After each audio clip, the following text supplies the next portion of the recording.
예, 우리 시간으로 오늘 새벽에요. 국제보건기구 WHO가 결국 이 세계적 대유행을 뜻하는 팬데믹을 선언했습니다.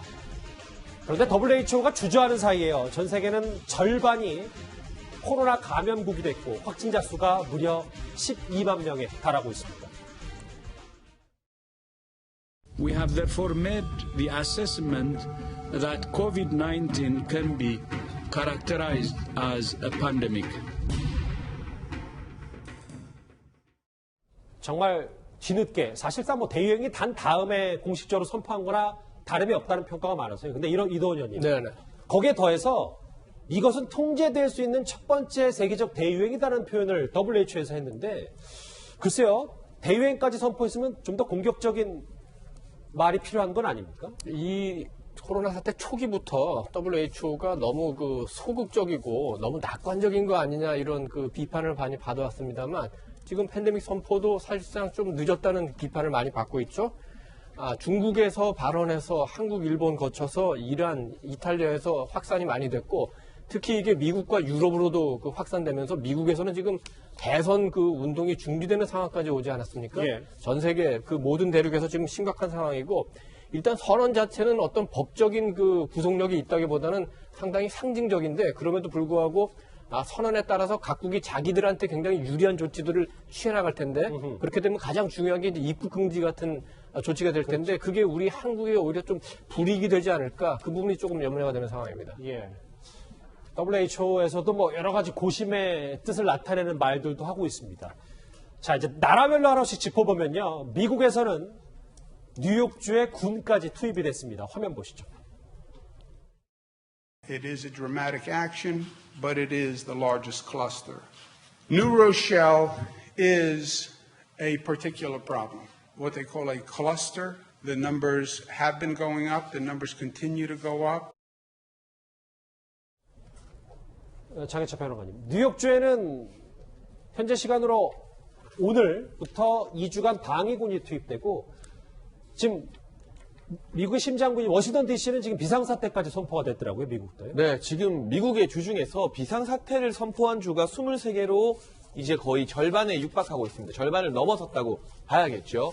뉴욕주 같은 경우는 2주 동안 방위군을 투입해서 사실상 도시봉쇄에 거듭한 수준으로 방역 대책에 힘쓰겠다는 그런 방침을 밝혔고요. 뉴욕 시장 같은 경우는 빌 더블라지오 시장이 이번 사태가 마무리되는데 최소 6개월이 걸릴 것이다라는 전망을 내놓았어요.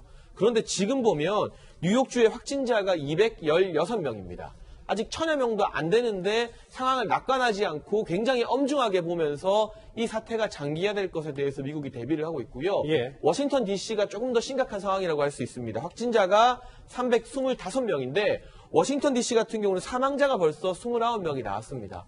확진자에 비해서 사망자의 숫자가 상당히 비율상 높은 부분이고 또 워싱턴 DC 미국의 행정부 집중되어 있지 않습니까? 자칫 백악관이나 행정부 관료들마저도 코로나19에 감염되게 된다면 굉장히 많은 혼란이 예상되기 때문에 워싱턴주 역시나 비상사태를 선포했습니다. 그런데 여기서 한 가지 제가 주목할 부분은 미국에도 지금 확산세가 많이 퍼지고 있고 각 주에서 비상사태를 선포하는데 여전히 인구당 감염자 비율이나 사망자 비율은 우리나라보다 훨씬 적습니다.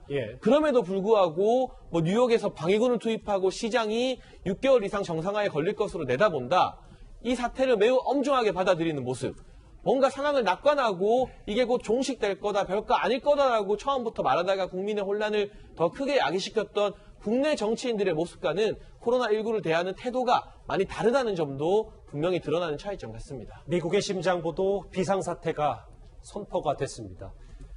자, 이제 주요국 정상들도 분주히 움직였는데요. 이 트럼프 대통령은 한시적으로 한 달 가까이 유럽에서 오는 사람들을 봉쇄하는 강수를 뒀습니다. 그리고 독일의 메르켈 총리는 의미심장한 발언을 했습니다. 각각의 목소리 들어보시죠. We will be suspending all travel from Europe to the United States for the next 30 days. The new rules will go into effect Friday at midnight.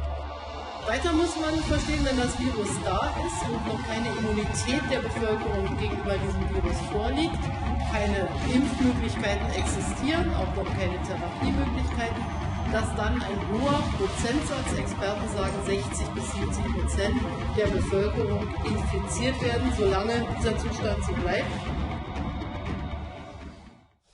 저 메르켈 총리의 마지막 말이요, 백 교수님. 그러니까 독일에 국한되긴 합니다만 인구의 60에서 70%, 그러니까 5명 중에 3명 정도는 코로나에 감염될 수 있다. 이렇게 각 지도자가 이런 말을 했기 때문에 어떻게 저희가 받아들여야 됩니까? 이거 가능성 있는 발언인 것이 이탈리아에서부터 독일까지 가는데 그렇게 멀지 않거든요.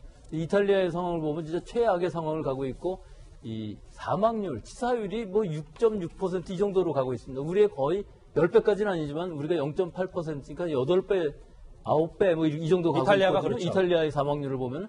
그건 의료 공백이 있었던 상황이고 실제로는 많은 사람들이 감염이 되지만 독일이나 프랑스는 좀 다른 부분이 있습니다.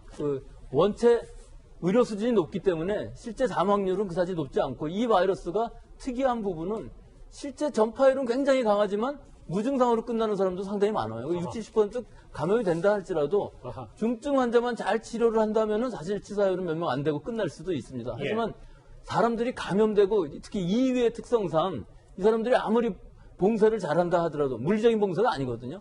방역을 잘하겠다는 얘기인데 실제로는 유럽 전역에 지금 퍼져나가는 속도를 보면은 이것이 만만치가 않은 그런 최악의 상황으로 가고 있기는 합니다. 따라서 70%라는 얘기도 뭐 빈말은 아닐 수 있는데 실제로 70%까지 갈지 안 갈지 그것까지는 모르겠습니다. 세계적 대유행을 선포한 WHO와 그리고 독일 총리의 글쎄 국민 70% 감염 가능성 발언까지 이 코로나 관련해서 전 세계가 지금 숨죽이고 있습니다.